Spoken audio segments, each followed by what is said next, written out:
What a wonderful day it is to belong to Jesus Christ and not to the world. It is truly a blessing to have Jesus as our King and as our Lord, because he loves us and he leads us and guides us as his children. Some of us have got the accusation from Satan before, or one of those agents from Satan, how we'll never amount to anything in the world. If we follow Jesus, you won't ever be anything. And the truth is, we will never be anything in the world because Jesus has called us out of the world. And that is such a blessing to not have to compete with the world to be something.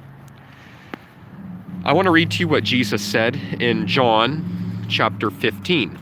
I'm starting in verse 18.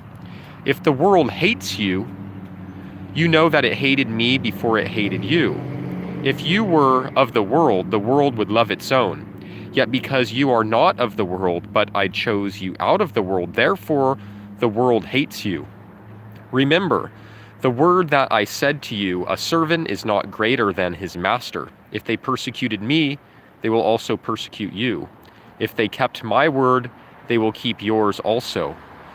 But all these things they will do to you for my name's sake, because they do not know him who sent me. If I had not come and spoken to them, they would have no sin. But now they have no excuse for their sin. He who hates me hates my Father also.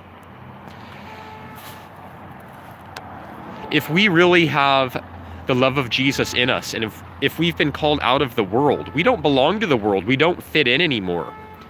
And you might start to realize that in your workplace or with your old friends or the people that used to be close to you, that you no longer get along with them, not because you don't love them, not because you want to be rude, but because your life is going a completely different direction.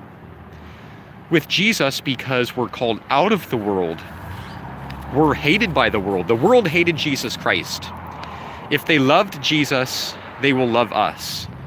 But if they hated Jesus, they will also hate us. So I want to encourage you, as brothers and sisters in the Lord, don't strive to be loved by the world. Don't strive to be accepted in your workplace or at your school. Be separate so that you can be connected to Jesus Christ. Disconnect from the world.